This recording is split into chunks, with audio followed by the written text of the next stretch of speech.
nga xamante ni aussi c'est très important aussi que nit ñi di ko wàccoo. waaw moo tax sax ma indaale sama masque di nuyu mbooleem téléspectateurs yi. fépp fu ñu nekk à travers le monde.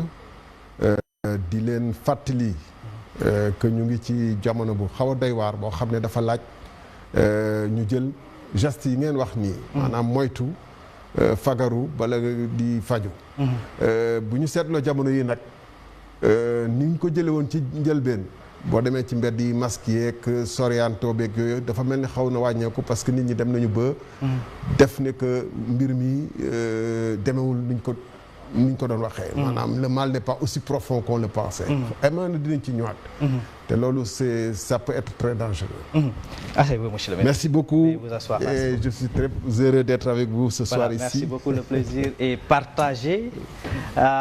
Pour ñu xam nag ki nga xamante ni moom la ñu dalal tey jii am na gëstu bu ndaw boo xamante ni suñu naataango bi nga xamante moom mooy Safiatou Coly jot nañ ko defal ci li nga xamante moom mooy jaar-jaaram du côté de la régie ñu teewlu ki nga xamante ni nag mooy Safiatou Coly del si waat wéyal waxtaan wi.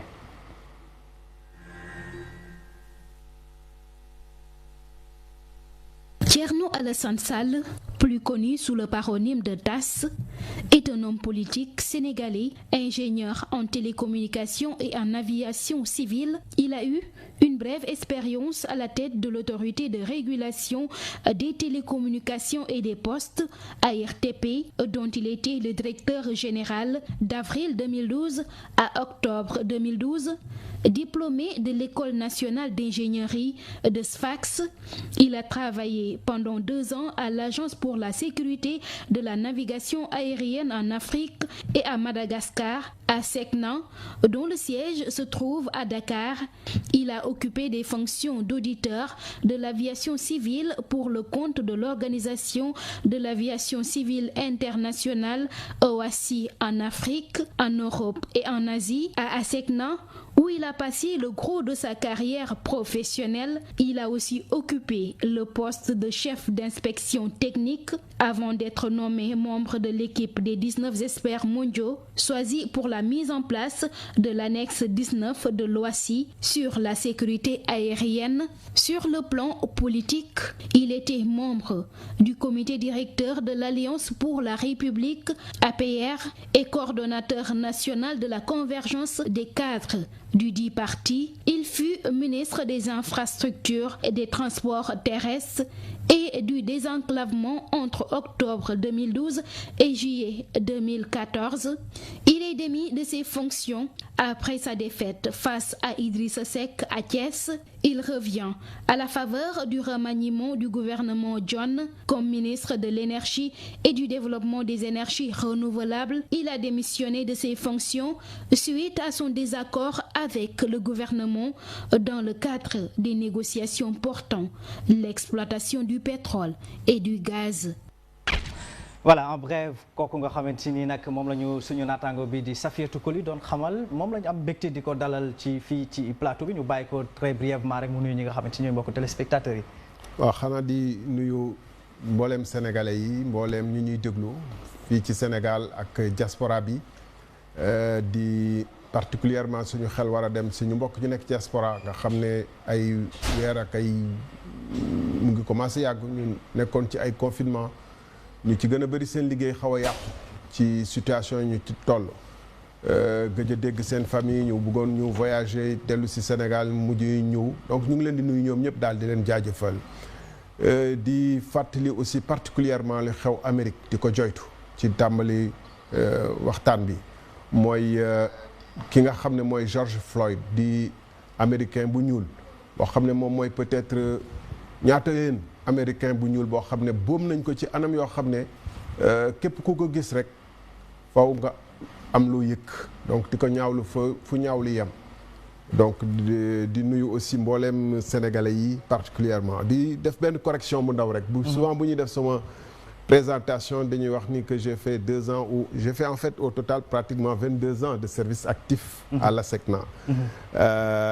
où j'étais entré comme ingénieur en télécommunication mais aussi comme ingénieur en l'aviation civile. C'est 2 diplômes distincts, souvent gars yi dañ koy kii souvent j'insiste pas mais au fur et à mesure il vaut mieux que ñu xam exactement kan mooy wax ak ñoom donc je suis diplômé de l'école d'aviation civile l'école africaine d'aviation civile de Niamey.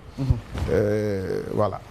voilà loolu la précision est de taille mais je rappelle que tey jëlee ci waxtaan bi monsieur le ministre nous avons l'insigne honneur de recevoir aussi des confrères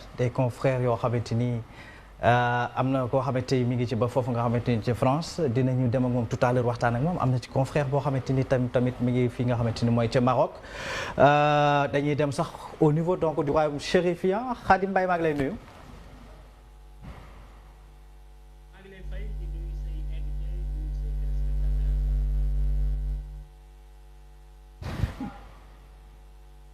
Khadim dinañu dikkaat ci moom tout à l'heure de même que ki nga xamante ni dama leen koy dencal sax suñu beneen naataango bi nga xamante ni war a réagir ci waxtaan bi li ndax moom mu nga fa nga xamante mooy ci France maintenant pour entrer dans le vif du sujet monsieur le ministre comme ñun ñi nga xamante ni dañu yëngu ci mbaalum tas xabaar dañuy wax li nga xamante ni la pyramide renversée lii def l'actualité brûlante d'où le nom même de l'émission Question de l'heure ce qui fait l'actualité brûlante de l'heure gis nañu démb jàpp tey li nga xamante ni ay manifestations yu doy waar ci bay bërëb yu takku fi ci réewum Sénégal bu ma cité ni Touba ni Tivaouane ni fi nga xamante ni mooy ca Tambacounda mel ni am na sénégalais yoo xamante ni nekk nañ fa mais dafa mel ni seen toogaay dañoo amuñu toqi ci anam bi nga xamante ni tey noonu lañ leen tënkee ci wàllum état d'urgence ci wàllum couvre-feu bu may wax nag question bi may laaj dama koy replacer ci contexte ancien ministre des transports terrestres ci wàllu woowu jafe-jafe yi approche bi ci lañ ko raté wala lan moo indi tey jëlee situation bi ba mu mel ni dafa commencé marmite bi dafa fees ba commencé di exploser. situation boobu jàpp naa ni yow bettu la jàpp naa ni bettul benn sénégalais man mii sam wàllu bopp am na ñetti fan ci ginnaaw def naa ci ay tweet wax yu am solo gannaaw ba ma gisee manifestation yu bëri yoo xam ne ay daje yu bëri yoo xam ne transporteurs yi ñu ngi ko doon def di waajal li xew démb dama jàpp kayin bu fekkee ni état la ñu yor mu ñoo xam ne war nañu yor lépp luy information di am service de renseignement di xam li xew ci réew mi wala nañu séentu ni li xew démb dina ñëw dina dikk mais dañ ko njëkkoon wax sax ñun bala président Macky Sall di instituer état d'urgence bés bu muy instituer état d'urgence ci boppam ñun génne woon nañu benn bataaxal bis boobu mu dajeek mu ci ngoon si mu def discours ñu ni réew mi mu ngi dem ci bu fekkee ni Covid 19 bi tëj nañ frontières yi nar a jël yenn matuwaay yi nañ ci sóoraale yenn yoo xam ne buñ ci bàyyiwulee xel. réew mi dina dem ba mel ni comme ni ngay wax mooy barme bu nar a exploser. boo xam ne dañ ko tëj te mu nar a exploser muy lan. muy di nga gis ci aéroport yi ci gàttal rek comme da nga wax ministre des transports ne woon naa transport aérien transport terrestre. aéroport yi dañu tëj. am na ay taxi ak ay waa puus ñu doon puus ak ñu bëri ñu fa doon liggéey. nga xam ne seen liggéey dàkk na te amatuñu beneen source de revenu te ñoom au jour le jour lañ doon xëy. nga gis bu ñu tëjee transport interurbain bi transporteur chauffeur da doon dundal ay nit ñu bëri ci gare routière bi. di dundal ñu bëri ci yoon wi. doon dundal boppam moom musul ñaan wala tàllal loxoom.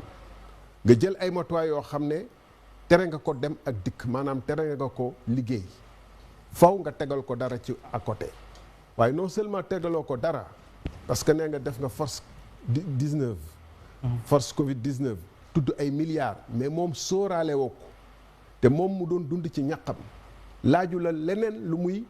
mun a continuer di liggéey ci ñaqam nga ne ko loolu antuwut mais faw nga tegal ko dara ci côté bi te en plus wanoo ko benn app ci kañ la décision yooyu nga jël kañ la nar a jeex muy chauffeur si muy ñeneen métier yi baana yi ñi nga xam ne dañ leen ñii ñu ngi Touba ñii ñu ngi Tivaouane ñii ñu ngi feneen dañ daan ñëw Dakar wut si marchandise ñii ay friperie ñii leneen dem jaay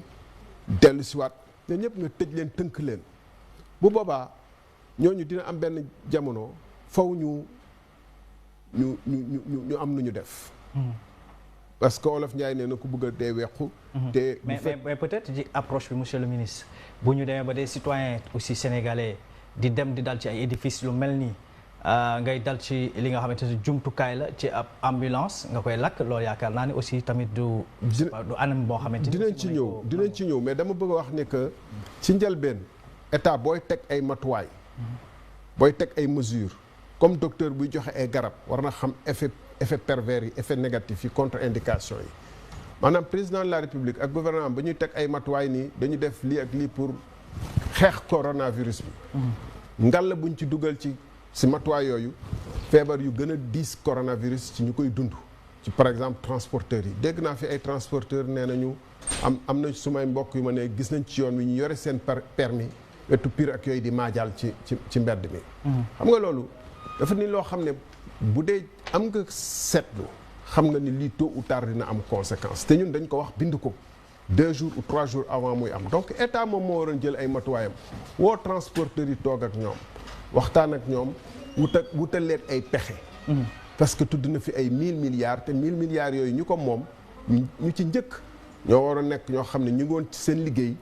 laajuñu kenn dara état traité leen ñu liggéey loolu c'est ce principe bu simple yow samay action état am na ci yow ay impact négatif état war na indi compensation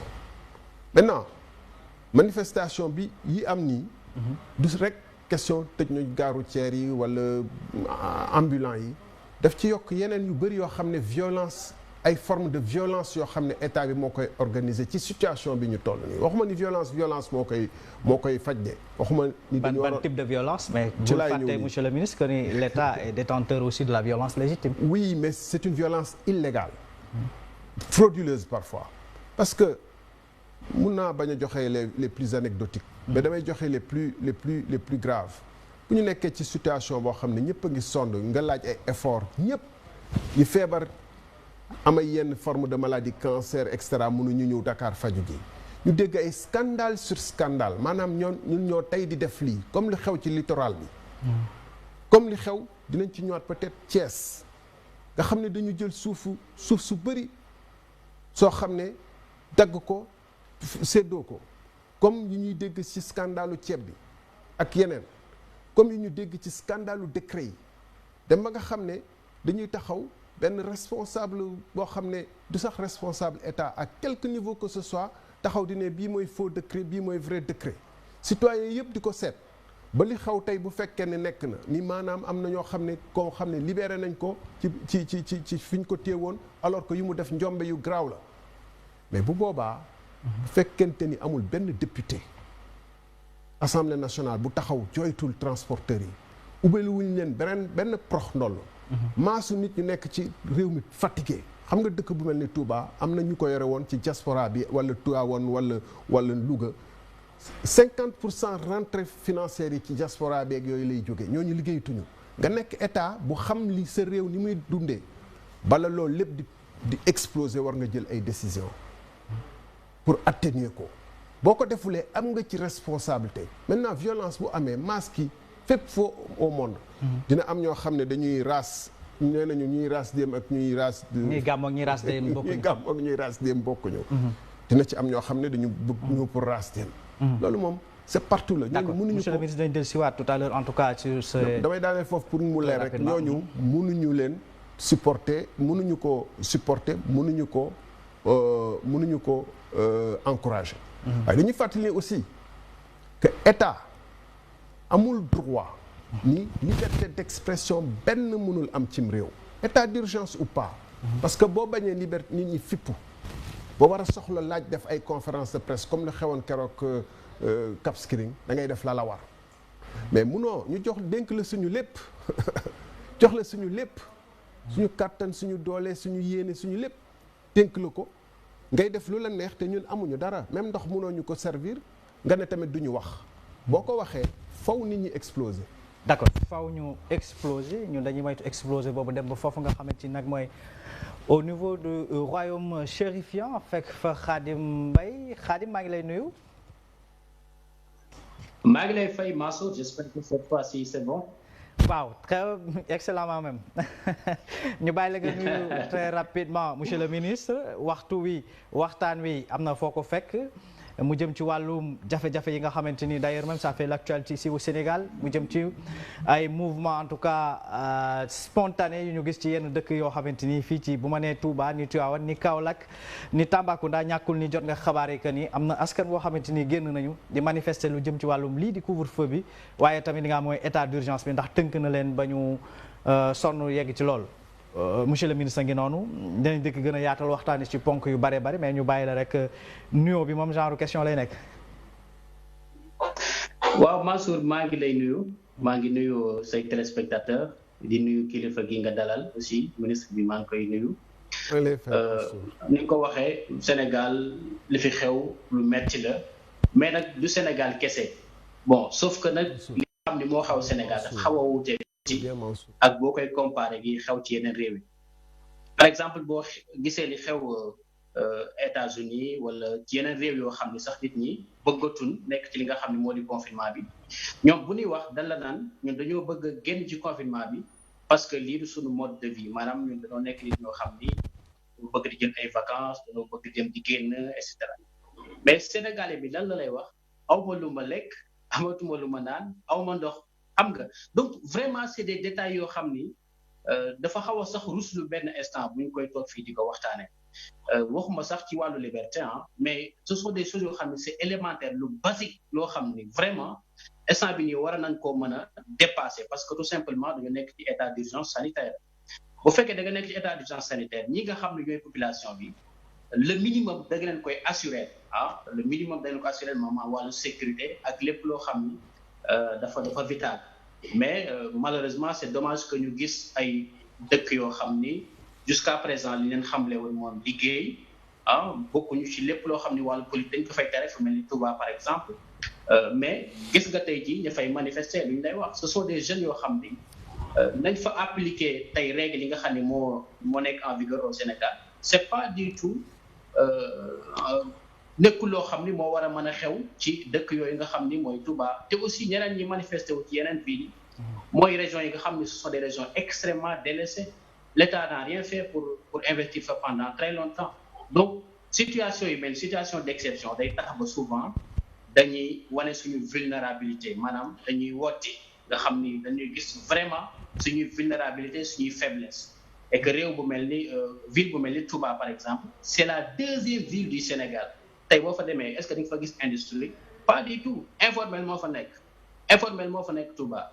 defuñu dara pour mën fa investir dara boo xamee fa ci sud du Sénégal aussi pratiquement la même chose defuñu fa leen loo xam ni investissement la pour que tey nit ñi mën a nekk ci loo xam ne dina leen mën a jàppale pendant 2 ou 3 mois par exemple ici au Maroc les gens ne manifestent pas pourtant sonn nañ mais am na loo xam ne ay politique yoo xam ne jot nañ koo def ba peut-être askan bi xaw nañoo accordé moo tuuti di xaaral li nga xam ni mooy déconfinement bi. waaw monsieur le ministre loolu contribution la boo xamante ne ko bëggoon a apporter ci li nga xamante ni moom la monsieur le ministre doon wax tout à l'heure dinañ dikkaat ci yow pour ñu mën a nga gën a poser question bi de manière beaucoup plus explicite ñu dem au niveau donc de la France ñu fekk fa Ngagne Demba Fall Ngagne Demba maa ngi lay nuyu. maa ngi lay fay Mansour Sow. voilà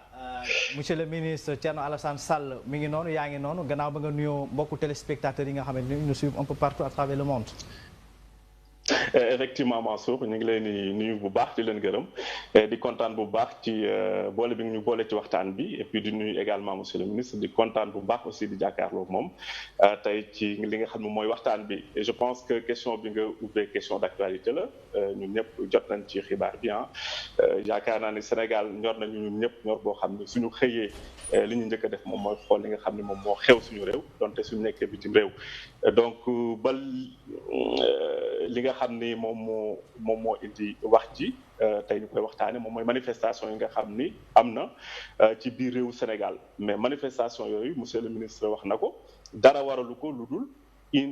sonn bi nga xam ni population bi sonn nañ ko ñu confiner leen teg état d'urgence boo xam ni tey jii mënuñu ko dëkkandiku parce que soo xoolee pays yu bari Mansour que ce soit mu nekk Maroc wala mu nekk France li tax population yi mën a dëkkandiku confinement bi c'est parce que dafa am ay politique yu cohérentes yoo xam ni dañ ko teg jëmale ko ci askan woowule ba askan wi nga xam ni tey jii ñooy di liggéey donte toog nañ seen kër teewul chaque mois dañuy jox seen salaire comme nañ ko daan jotee loolu nag amul Sénégal parce que suñ nee pays boo xam ne 90% yëpp ci informel lañ yëngatu donc soo tëjee informel ba daanaka rey nga askan wa loolu ci loolu nag ci laay peut-être poser question comme ni nga ko waxee à monsieur le ministre ñoom teg nañ kuréel boo xam ni ñoom leaders yi ñoom ñoo ko sëq di ceytu lépp li nga xam ni dafa ñeel Sénégal ci wàllu politique surtout suñ tolloo ci moment yi nga xam ne moment de crise la gis nañ ni ci bi crise bi commencé am na benn loi d'habilitation boo xam ni jox nañ ko njiitu réew mi ni ko jox nañ la ngay buum mi gis nañ la ca xew lépp ñoom ci loolu noonu lan moo ci seen taxawaay parce que ñoom ñëpp a joxe woon loxo daanaka ci jël benn bët mais est-ce que ci joxe loxo boobu noonu amoon na ab taxawaay bu mat sëkk pour xool de telle sorte que li nga xam ni moom mooy jëm ci wàll woowu ñu respecter comme il le faut parce que lii nii c'était prévisible man mi nga xam ne sori naa sax j'avais vu l'échec j'avais vu l'hécatombe waxuma la nag ñi nga xam ni ñoom ñooy politiciens yi nekkoon biir Sénégal jàkkaarloog Macky Sall jàkkaarloog Sénégal xam ni lii nii riiraat ci nekk fi jëmul fu baax ñoom lan moo ci seen rôle lan moo ci seen responsabilité par rapport à ce qui se passe aujourd'hui. Allez-y monsieur le ministre. Très bien ñoo ngi vraiment nuyu Ngagne Demba ak Khadim di leen jaajëfal ci seen intervention yu am solo ak misaal yu am solo yu ñu jëlee ci réew yi ñuy dëkk dundee ñoom. Surtout Khadim wax na lu am solo nee na foofu Maroc yu mel nii xëy na nit ñi sonn nañu waaye manifesté wuñu ndax am na ay politique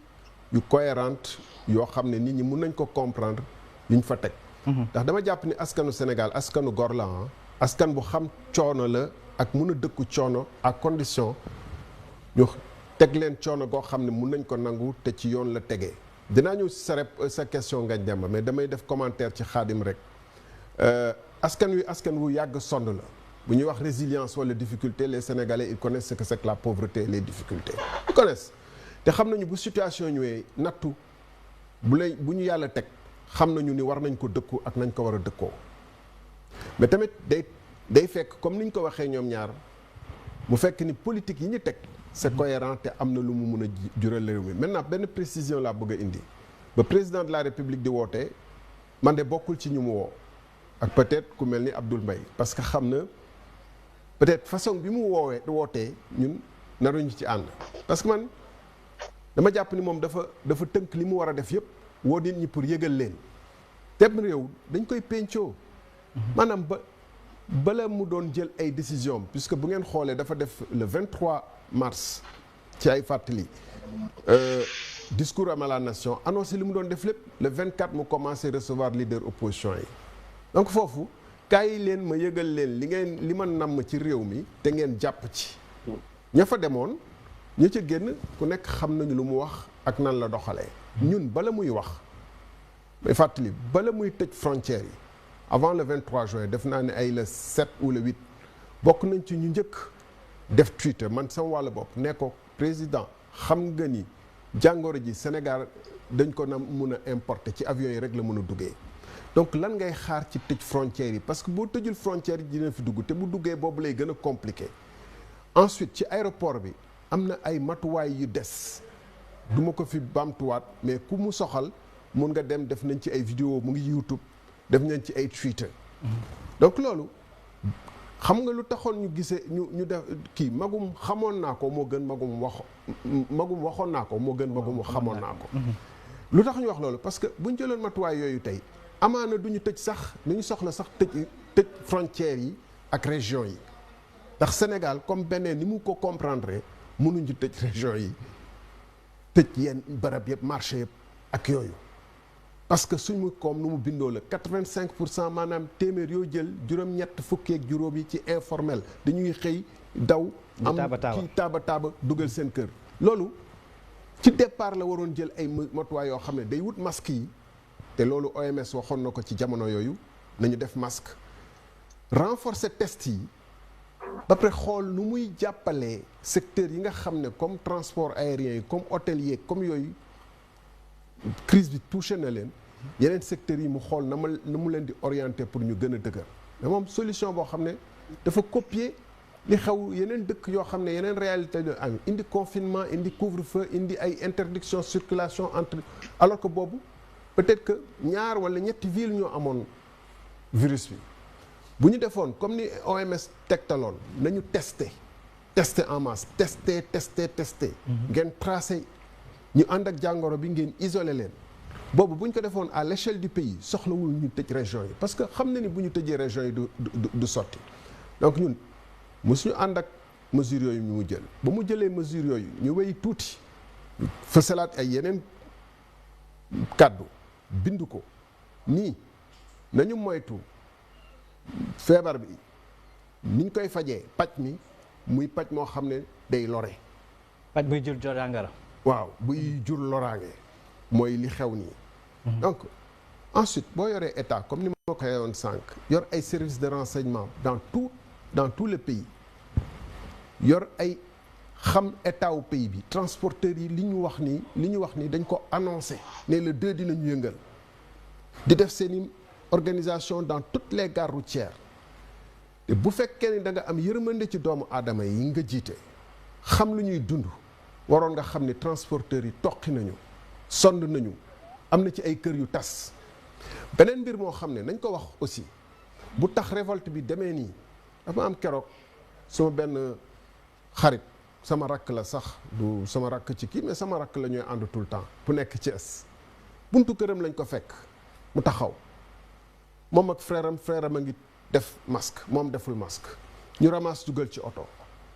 ci yoon bi yëpp mu ngi leen di won ay groupement yoo xam ne gars yi ñu ngi toog ñii ñu ngi damyee ñii ñu ngi wuree ñii ñu ngi def ci leneen te kenn sonnalul ñooñu takkalul masque te sonnalul ñooy respecté wuñu distance physique bi yóbbu leen poste fayloo leen ñu génn mais loolu ñaata yoon la am ci réew mi waxuma ni dafa généraliser waxuma ni ñëpp a koy def mais ci période bii ñu dund nga xam ne nit ñi dañu dund ay jafe-jafe ñaata yoon lañ fi gis ay violence yoo xam ne illégitime yoo xam ne dañ koy exercer ba ñu njëkkee def couvre-feu di tabasser nit ñi bokk naa ci ñu njëkk a wax ne lii si bu ñu respecté citoyen respecté doomu aadama premier jour couvre-feu nañu wax ak ñoom expliquer leen am nañu def ak ñoom mais pas di leen troxal comme ni ñuy troxalee kii waxoon naa à l'époque attention au retour du bâton. L'effet boomerang. mais oui parce que doomu aadama bi boo ko jàppee bu ko teg ni moom comme ni ñu defee ci premier jour ak deuxième jour couvre-feu bi maa am doole rek di filmer nit ñi sax parce que aussi amoo droit filmer nit ki di ko poser ay questions publiquement di ko poster ci WhatsApp yi gis nañu loolu. yow foo jëm sàcc nga pël nga séeréer nga noonu nangam di ci dugal yoo xam ne normalement état nation warul nangu yooyu ay questions séeréer nga pël yeeg yooyu. loolu dañu war a xalaat ne dina am un jour effet boomerang mais surtout lu gën a graaw mooy dama ne y a une violence économique politique sociale qui s'exerce sur l'ensemble des citoyens fi ñu leen di waxee yéen na ngeen jéem a def effort muñ gëm yàlla parce que nattu dafa ñëw ci ñun xoolal li xew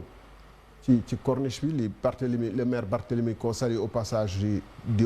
wax di dénoncer mais yemul corniche bi rek littoralu Sénégal bi yëpp gars yi dañ ko jël séddoo bëggee jawaay di ko jaay Thiès actuellement gars yi mal nommer les choses monsieur le ministre c'est participer à la misère du monde c'est-à-dire mais ñan ñoo mën a am na structure au niveau de l'État yoo xam ne am na habilité pour mën a def loolu xam nga joxe permis bu fekkee ne Sénégal joxe un bail à 4000 francs le mètre carré comme ni ko maire bi waxee bu fekkee ni am na ñu ko def yow mënoo ko def man mënoo ko def l'éducation nationale mënu ko def benn service de l'État moo ko wala ñaari service de l'État ñoo ko mën a def li xew filao yi nga xam ne dafa amoon ñu ñëw jàppale ñu defal ñu ay filao pour aar ñu demal Guédiawaye cité des enseignants ba fin ba gars yi dañ ko dagg dafa ay kër citoyens yi manifester wax ba dee ñu jaay leen doole parce que dañu yor puissance de l'État def lu leen neex Thiès moo fay xew ci jamono yi ñu ngi ciy réunir di ci wax di ngeen ñu dégg bande boo xam ne 444 ba léegi dañu désaffecté woon foofu mbooleem ku ci amoon xaalis ñu delloo la ko pour def fa ay espace public le bois à l'entrée de Thiès ak mbooleem luy espace vert ci Thiès ñu nangu ko am ñoo xam ne dañu amoon seeni affectation toog pendant des années peut-être occupé wuñu mais booy désaffecté dafa am yoon nu mu ne na nga ko war a jaaralee da nga war a def sommation mise en demeure 1 an extra ñoom ñu ñëw nangu loolu lépp séddoo ko ci seen biir ci anam yoo xam ne ñëpp xam nañu ni séddale bukki la mais gis nañu yu fi xew ci aussi ci ceeb bi loolu bu ngeen ko defee cim réew yéenay woote violence parce que c'est une violence ñëpp xam nañu li xew nii noonu nii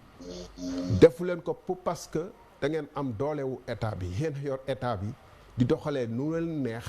Ce n'est plus l'état de droit, c'est l'état de force. Bu ngeen doxalee noonu nag mais attendez-vous à ce que le pauvre marchand ambulant mi nga xam ne moom da daan xëy Touba ñu def Dakar 3 jours 4 jours taaba dellu Touba yóbbaale marchandise taaba foofu dem après peut-être Podor def fa ay 3 jours di dox di wër noonu la doon dundee nga tëj lépp tënk ko attends-toi bu transporteur yi génnee mu génnaale ci. gis nañ ko dans tous les pays du monde Ngagne Demba wax na ko gis nañ ko États-Unis gis nañ ko France gis nañ ko France manifestation gilets jaunes yi ba muy dem Champs-Élysées gars yi dañ ko toj complètement c'est totalement anormal justifié wuñ ko mais dañu ne justement boo yore état war nga ràññee ni lii situation bii mun na am mu exploser mais dama yàgg a wax ni que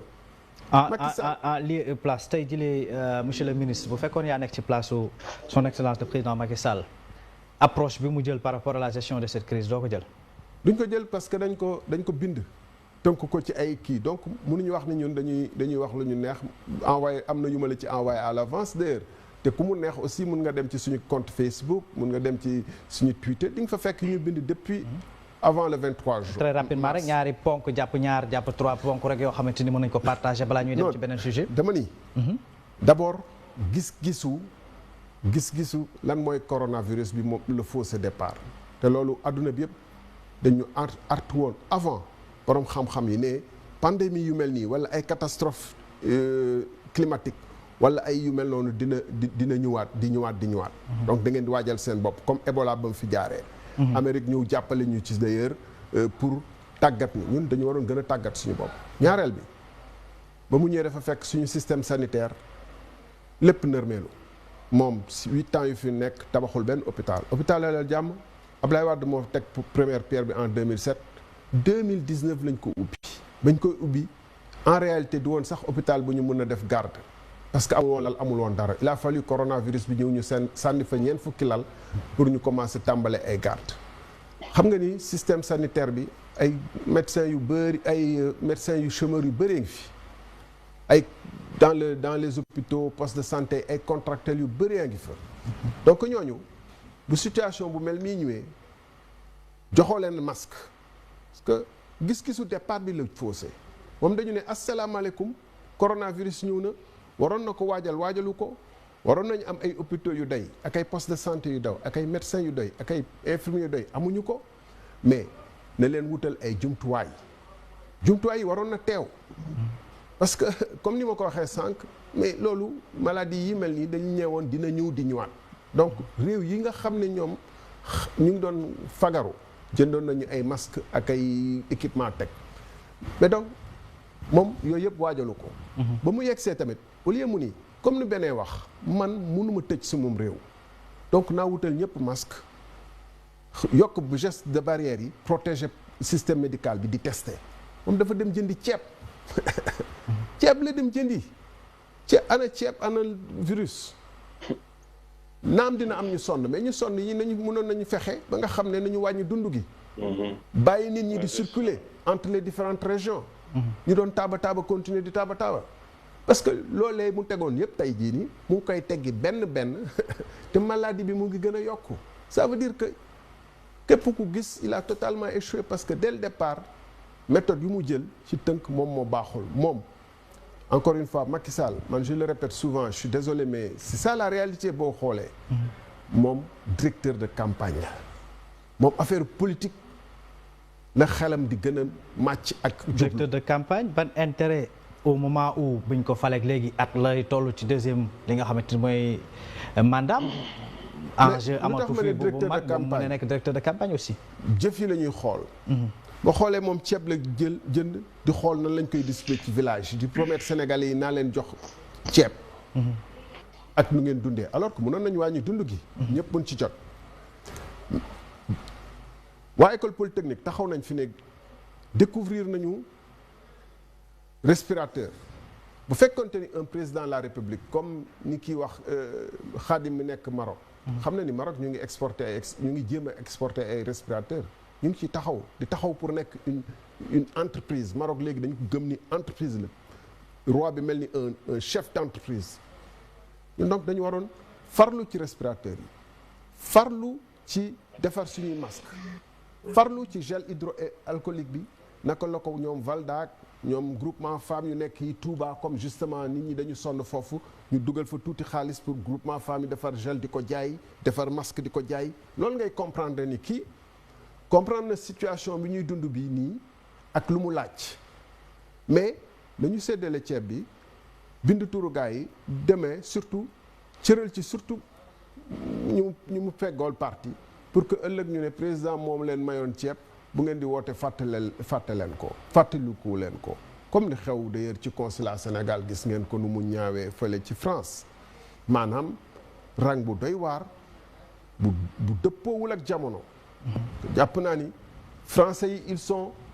des millions de français ku nekk jàpp am na loolu la France dimbalees tout ñu amoon salaire ñu ngi leen doon continuer di fay seen salaire mais néew na ci ñoo xam ne dañ leen ñëw ne leen rang leen amul de par virement système mais moom système mënu ko parce que ci doxalinu tàngu ñaajaan njaay yooyu la nekk ba tey xamul ni ñu ngi ci à l'ère numérique. dafa am retard ci wàllu. mais bien sûr comment ngay woo ay des milliers de sénégalais ci ambassade bi alors que ku nekk am na numéro am na carte consulaire am na numéro de téléphone xam nañ war nañ xam situation bu annoncé mesure 2 mois après comme mbirum enseignant yi boo annoncé mesure ne man jël naa mesure le disons le 21 avril au mois de juin bu ñu koy appliqué mais war nga jël am nga 6 semaines yoo xam ne war nga ci teg ay matuwaay yoo xam ne du am bousculade du am rang du am jafe-jafe boo nee enseignants yi dama leen di yóbbu da ngeen di reprendre le 2 mai bi ma 2 juin nga au début du mois de mai xaw ma 5 mai xaw ma 6 mois enseignant bu nekk am matricule de solde am numéro de téléphone am poste d'affectation war na enseignant bu ne mën a bindu ñu xam fan la nekk en vacances ak ban poste lay jëm xam nañ ko naka la ñuy organiser transport bi ba nga xam ne moom SMS lay recevoir ñu ne ko telle heure ñëwal tel endroit ñu yóbbu la. dina éviter regroupement bi ñu amoon fii. mais ci monde boobu la ñu nekk laa la wax. d'accord. Xaadim ñoom xamuñu loolu. Xaadim Mbaye Ngagne Demba Fall damay fàttali mu ngeen intervenir saa yu leen soobee un peu par rapport ak li nga xamante ni monsieur le ministre voilà jàpp leen ko noonu saa su leen soobee rek mën ngeen a indi. waaw man amoon naa benn question mais damay bàyyi Ngagne mu dem xam naa. voilà non c'est-à-dire benn leeral rek laa bëggoon a indi par rapport ak li ministre bi wax sànq. bi mu defee allusion ak France tout à l'heure parce que dafa am lu Sénégalais yi réeram biir ci affaire distribution force Covid bi à Paris te dafa am solo parce que y a des centaines de Sénégalais yoo xam ni c'est des sans-papiers ñoom li ñu daan dundee moom mooy njaay mi doon jaay ci côté Tour Eiffel ak ci musée yi. ci lañ daan suturlu di ci fay seen location di ci yónnee Sénégal ñooñu noonu amuñu benn identification en France parce que France soo amul papier mënoo liggéey déjà sur le plan formel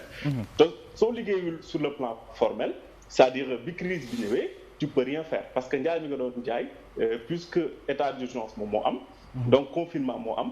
touriste amatul donc ñëpp a ngi seen kër donc pendant 2 mois ces Sénégalais là des centaines de Sénégalais sans papier sont restés sans rien du tout ñooñu noonu ñoom ñoo daw doon dajaloo ci buntu consulat bi parce que tout simplement toog nañ 2 mois yoo xam ni jotuñu dara bokkul peut-être ak ñi nga xam ni c'est des fonctionnaires c'est des salariés ñooñu ils n'ont pas eu ce problème-là en réalité. mais loolu Sénégalais yi dañ koy réer mbir et c'est important je pense que aide bi c'était plus important et urgent ñu destiner ko à ces gens-là parce que ñoom ñoo ko gën a soxla. Ils se sont trouvés dans une situation de précarité extrêmement grave. Et malheureusement, ni ñu ko gérer, c'est dommage. C'est extrêmement dommage. day wane rek comme ni ko ministre waxee encore une fois tout nekk Sénégal boo xam ne dañ ko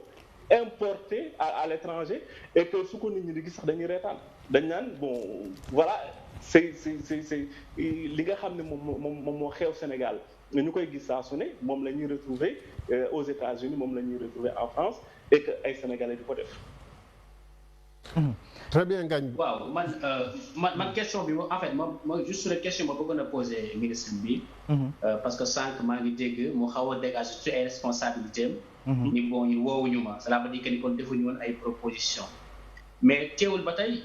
ci opposition bi nga nekk te man li ma seetlu ci yéen opposition bi moo di benn manque de concertation parce que yéen boo leen defee ay propositions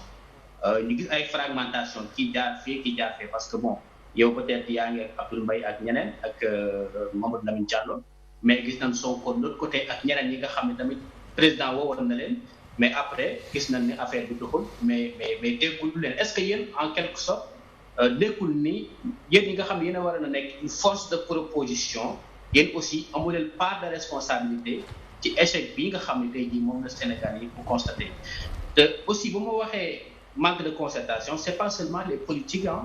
parce que sànq yaa ngi wax sànq ni Maroc c'est comme une entreprise on appelle ça Maroc SA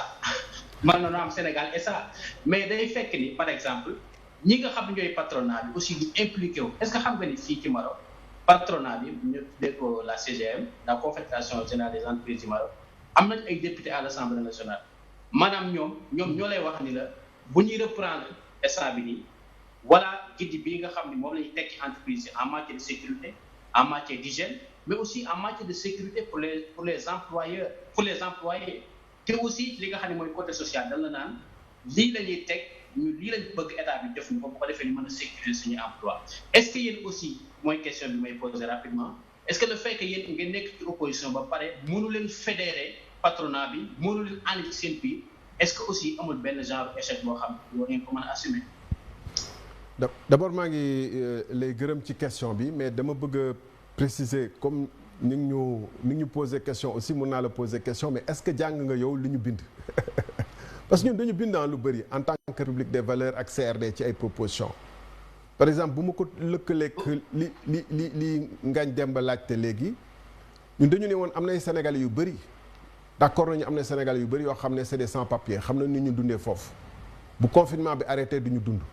dootuñu jaay donc ñooñu déjà am nañ problème mais famille yi ñu dëkk ak région yi ñu dëkk te xaw leen identifier sax ba tuddaale leen ci suñu texte yi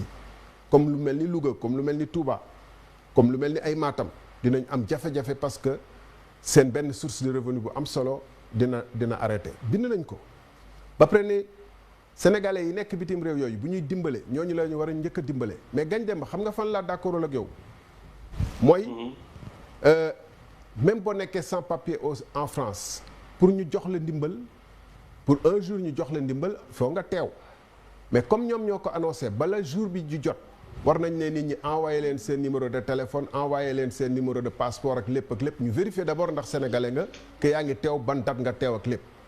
ba tax na bu ñu lay envoyé xaalis même bu fekkee ni amoo papier wala da nga ko war a jël si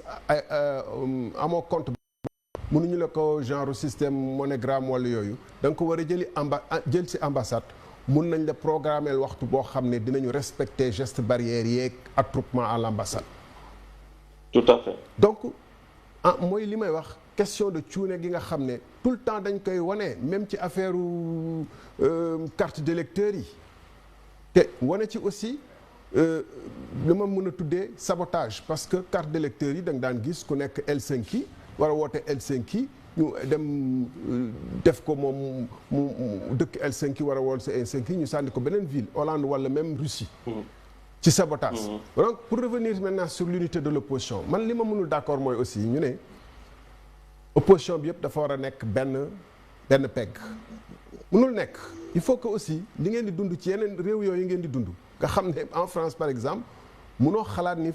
Front National ak Jean-Marie ak France Insoumise ak Parti socialiste bokk mënul nekk ñun ici am na ñoo xam ne tey jii nii bu fekkuntul woon ni dañu Covid bi dafa ñëw feebar bi yegg si mais dem nañu fekk Macky Sall depuis le 4 avril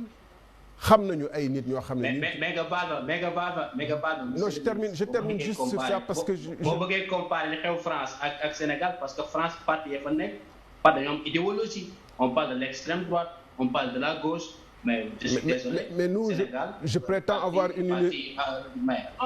non. non c'est totalement différent. non c'est pourquoi d'abord bëgguma dugg ci domaine boobu mais moi je prétends avoir une idéologie qui fait que je ne m'allierai pas avec quelqu'un de libéral je l'ai dit ici pourquoi ngeen bëgg lu nekk France wala feneen bu dekkee lu baax la wala lu yenu maana la wala lu maandu la lu jaadu la ñu war ko bañ Sénégal benn ñaar même bu fekkoon ne dañu bokkoon idéologie te ma dem ba ràññee ni kii man li may xeex moom daf ko dara renforcer ji encore une fois sénégalais yëpp xam nañu ni wala ñu gën a bëri xam nañu ni le 4 avril 2020 bii bu fekkentul woon ni Covid 19 bi dafa dugg ci réew mi amoon na gouvernement d'union nationale boo xam ne am na ñu nekk ci opposition bi tey fekki woon nañu Macky Sall. loolu yéen ñëpp xam ngeen ko alors pourquoi ngeen bëgg ñi nga xam ne seen benn seen yéene yëpp mooy dem fekki Macky Sall ñu toog ak ñoom di def ay stratégie di wax def ñu arrivé mais def ñu arrivé ñu nekk C25 di waxtaan di teg ay stratégie mais monsieur le ministre un gouvernement d'union nationale ne signifie pas aussi dans une certaine mesure que ni ñoom dañoo dem jébbalu gis nañ fii ci jamono le président Abdou Diouf gis nañu opposition bi nga xamante ni bu radical bi président Abdoulaye Wade amoon te terewul woon jokkoon ak moom aussi pour l'intérêt général pourquoi ça poserait problème. C'est votre conception moi je trouve que d'abord opposition ci réew dafa am solo. C'est important aussi. Fondamentalement deuxièmement réew lu ko yor du ab gouvernement kese gouvernement ci benn ponk réew la am nay institution am na ñu nekk assemblée nationale tey assemblée nationale dafa mel ni nekkul ci réew mi te wóor na ma ne Ngagne Demba muy Xaadim xam nañu fu ñu nekk fi assemblée baa ngi fonctionné ba tey wala tey la gën a fonctionné ñaar ñett gouvernement d'union nationale yi nga wax ci jamono yii nga xam ne man dama génn ci gouvernement nit ñi lépp luy loi de la République pour ñu salfaañe ko teg defuñu ko muy problème aucun problème sur ça on peut revenir sur l'histoire des décrets mun nañ ci ñëwaat ci décret yi mun nañ ci ñëwaat ci yeneen aspects yi amuñu benn problème pour salfaañe état bi ñu ngi salfaañe koom-koomu réew mi fu ñu teg seen tànk du noonu te ma nekkoon ci biir bokkoon ci ñu former parti bi nekkoon responsable wax nga ko sànq bu CCR nekkoon ci ñu bind programme parti bi bu ma demee ba dëddu loolu dafa fekk maak ñoom mënutuñu dialogue ci nenn parce que bu ñu mënoon dialogue ma des fa comme maa ngi woon ci biir kay le linge sale se lave en famille comme on dit ma nekk ci biir di waxtaan ak ñoom di jéem a xool mais dama dem ba xam ni ñii mënoo dem ak ñoom fenn nekk te exemple bu ñu jël tey bu la neexee ñu jël benn ba lu xew lii tey njii nii ay ci information bi ñu génne bu fekkee ne am na député bu ñu ancien député bu ñu libéré nga gis ni dans la prison il y a des gens qui ont fait 5 ans 3 ans 6 mois pour ñu déglu leen rek problème la prison wu Thiès am na ñoo xam ne ñu ngi fa depuis couvre-feu bi état d'urgence bi commencé benn yére la ñu yor parce que nee nañu dara dootu fa dugg pour bañ coronavirus dugg fa amuñu droit am yére amuñu droit lu bëri ñu taxañ leen ko am ñeneen ñoo xam ne ñu ngi leen di defal ay privilèges seen abré dem na këram nee nañu màgget la mais fi mu ne woon ëppoon protection que këram Cap Manuel kii ñu bàyyi nii yan am na lañ ko bàyyee donc un état boo xam ne gars yi duñu hésiter créer du faux défendre du faux soutenir du faux mais bon état boobu lan la ñu mën a. d'accord on avance ci débat bi Ngagne Demba Khadim ponk bi aussi l'actualité brûlante aussi c'est avec saisine ñu dem ci boobu ba pare soo ko dem ci beneen bi saisine bi nga xamante ni tey. au niveau donc de la Cour suprême seen kuréel googu nga xamante ni nag moom mooy congrès de la renaissance démocratique du CRD. def ngeen ko tey doublement je le précise aussi pour nos téléspectateurs donc il s'agit de 2 recours en annulation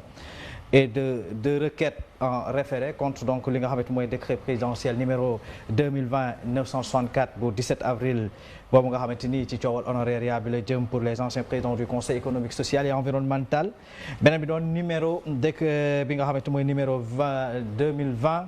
2020-976 bi nga xamante nag moom moo accordé li nga xamante ni mooy présidente honoraire bu conseil économique social et environnemental ki nga xam ne moom moo jiitaloon kuréel googu di madame Aminata Tall. ngeen jébbal ko tey jii au niveau donc de la Cour suprême. soubassement lu waral loolu lan ngeen gis ci ndëngte lu am ci décret yooyu bu dee am na ba ngeen dem saisir Cour suprême ak ba yaakaar bi ngeen xamante ni am ngeen ko tey ji ci kuréel googu parce que gis nañ au niveau de l'opposition lu ci bëree bëri ci instance juridiction yooyu leen daaw ñu wóolu dañ naan dañuy dem rek pour la forme mais duñ ci am ndam. non mais tant qu'on est dans un état de droit. am ñu beneen solution bu ñuy dem fi nga xam ne nee nañu fa la mbaxane nekkee benn. nee nañu mbaxane nag moo war a nekk wane ni moom fii la newee benn. dem li wër te wóor. mooy lii amul lu ko gën a leer. ma tënk ko rek. dafa am benn décret boo xam ne le 14 mai 2020 bi weesu dafa commencé di ñu koy fësal ci internet ak réseaux sociaux yi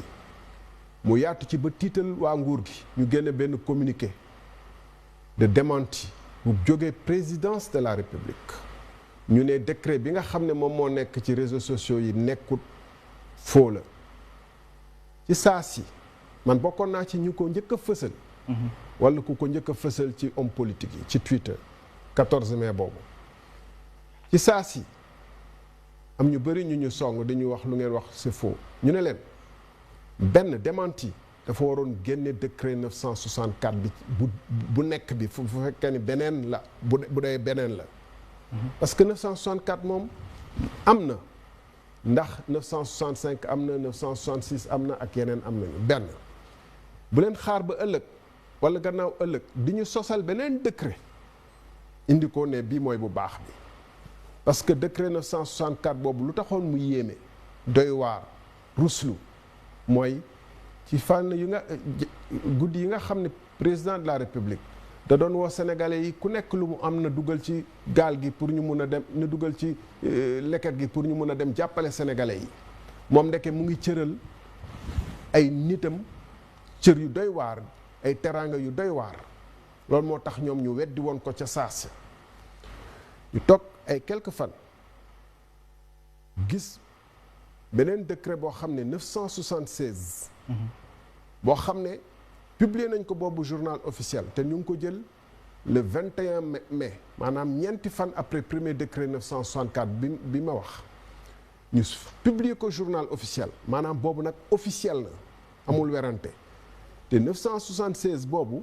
day sukkandiku ci 964 bi nga xam ne ñoom nee nañu faux la wala amugul wala génn guñ ko journal officiel ñoom nee nañu génne wuñ ko journal officiel ci seen communiqué te ma jàpp ni loolu c'est extrêmement grave ñuy wax ni très très très grave dara mënu ko gën a grave cim réew présidence de la République def communiqué ne am na communiqué am na décret buy daw ci internet boobu faux la ndax décret bi nekk publié wuñ ko journal officiel te amay décret boobu am yeneen yu génn depuis lors ñu ngi au mois de mai te avril la génnoon 976 tudd na sukkandiku ci 964 pour nommer benn nit président honoraire donc 976 boobu boo jàppee ci suñu droit warul mun a nekk parce que décret bu muy sukkandiku 964 boobu nekkagul puisque publié wuñ ko journal officiel te tant que fësaluñ ko journal officiel ba sénégalais yi mun ko jàng 3 jours francs ou 4 jours francs dans les régions de Dakar, Thiès, Diourbel et 5 jours ailleurs mënuñu jël ci décret boobu mënuñu ko jëfee loolu tax décret 976 bi dañu xaar le 21 mai ba le 17 mai c'est extrêmement important ils ont fait semblant de respecter la réglementation coow li ba mu ne cour ils l'ont fait à dessein. et c'est à dessein le 964 bi nekk moom mooy bi njëkk a circuler ñu xaar ay bés benn waay boo xam ne yow amoo dara looy gis lu la seq ci ak décret nga ñëw ni yow jël responsabilité ni décret officiel baa ngi nii 964 officiel baa ngi nii te ñu dindi ci nag yi nga xam ne moom moo xawoon doy waar mooy 4 millions et demi yi ñuy jox président honoraire bi ak chauffeur ak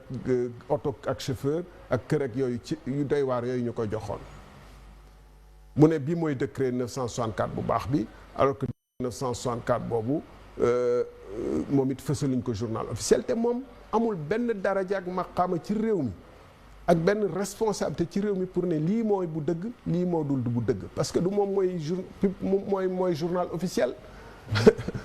moom beneen journal propagande la yor waaye yorul journal officiel u Sénégal bon donc ci tënk yaa am na ñaari jour 964 yu am. ñaar yu ñu wone te ñun jàpp nañu bu njëkk bi moom moo nekk. benn bu baax ak benn bu baaxul. mais pour l'instant benn si baaxagul parce que benn la ñu fasagul journal officiel boobu dafa war a leer ci askan bu ñuy déglu yëpp sénégalais yi ñuy déglu yëpp parce que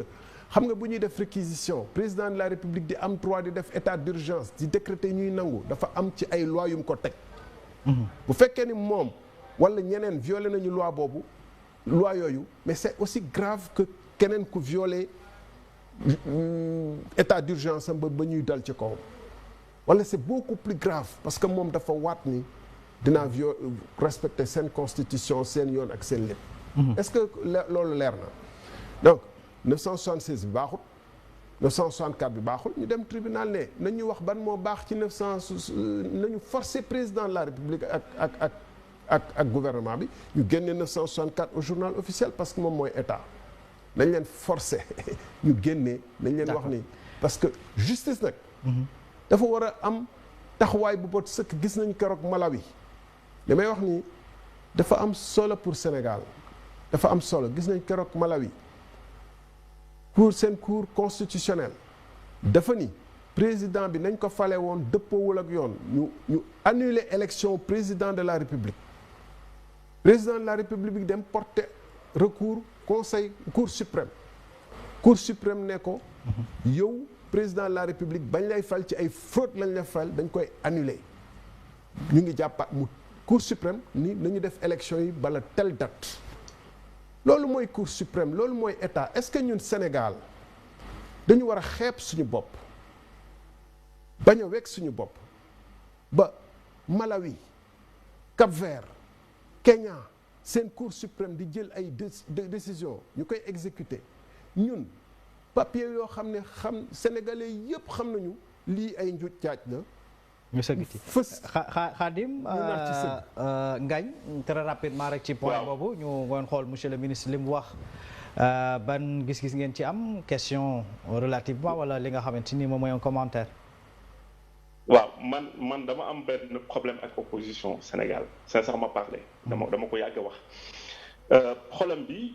mooy dañu jàmmaarloo ak koo xam ni daf leen wan clairement ni leen man faale ma leen c'est-à-dire na ma waxal rek benn acte boo xam ne posé nañ ko le président de la république ñëwaat ci wala waxuma la sax même mu ñëwaat ci mu wax leen ci rek d'une manière très diplomatique non à chaque fois su leen di tontu su demee ba leen di tontu daf leen di mépriser en fait il méprise l'opposition il méprise les Sénégalais et que tout le monde est conscient de cela maintenant et li ma gën a jaaxal mooy opposition bi dañuy continuer di adopter même approche bi parce que avec Wade c'était différent Wade man nga ni loo ko mën a sikk il écoutait l'opposition avait la possibilité d'organiser une marche ñu nangu ko wala ñu teree ko ci yam suñu demee suñu exiger à ce que li nga xam ni moom la ñuy réclamer mu nekk Wade day reculer loolu on l'a vu plusieurs fois même avec Macky Sall on l'a jamais vu avec l'opposition te mi ngi ci deuxième mandat donc moom mi ngi continuer di leen nax et que soo moytul aussi parce que stratégie boo xam ne la moom daf ko adopté et ça marche pour lui mais malheureusement ça marche pas pour l'opposition te l'opposition moi j'ai l'impression qu'ils n'ont pas conscience de cela combien de fois la ñu dem déposer ay recours cour suprême conseil constitutionnel ak institution yi fi nekk yépp cour de contrôle yi pour soit ñu invalider wala boog ñu saytu ay mbir mais du mujj fenn et l'opposition continue sur cette démarche-là mais à un certain moment donné soo dee jàmmaarloo koo xam ne xam na yow lan mooy sa faiblesse ba mu jàppale fenn à un certain moment donné da ngay def benn taxaw seetlu nga jéem a réinventer beneen stratégie boo xam ne peut-être soo ko fa jaaree di nga ko mën a daan wala boog di nga ko yëngal man foofu lay xaar opposition bi tey est-ce que am ngeen beneen méthode beneen stratégie boo xam ni tey jii mën ngeen fa jaar nguur gi ba soo leen dee kaas ay mbir yoo xam ne lu ñeel askan wi la soxal askan wi au moins mu yëngal ko wala mu yëngal son gouvernement mais j'ai l'impression que cette affaire-là bi ngay wax ça va être comme l'affaire yi nga xam ne am na fi à coup de milliards ñu Sénégal yëpp wax ci presse bi wax ci mais après on oublie est-ce que aujourd'hui nag jotul ñu def benn taxaw seetlu nag ni attends même su dee benn combat la mais dañ koy gagner mais moo gën peut-être ñuy dem à chaque fois avec l'actualité avec le vent de l'actualité mais on gagne absolument rien ñu demaat élection mu def la defoon forfaiture affaire yi jàll te boobaa aussi kenn ci man dara man foofu laa leen di xaar tey est-ce que aujourd'hui am ngeen beneen stratégie bu dul bi ngeen adopté actuellement. waaw man damay rebondir si li nga ñu wax rek parce que c'est très important ndax souvent dañuy wax naan bukki boo dee dox mu dam la te na ngay doxee la mais dama jàpp ni Macky Sall aussi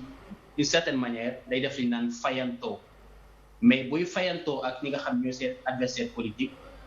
en fait ñi muy gaañ du adversaire politique yi mais Sénégalais yi lay gaañ ci boppam te aussi am na lu nga ñu wax lu am solo moo di ni opposition bi amuñu benn force de frappe boo xam wala boog amuñu personnalité boo xam tey jii nii bu ñuy waxal kaasal Sénégalais yi wala boog bu président defee loo xam ni jaadu ñoom yëkkati seen kanam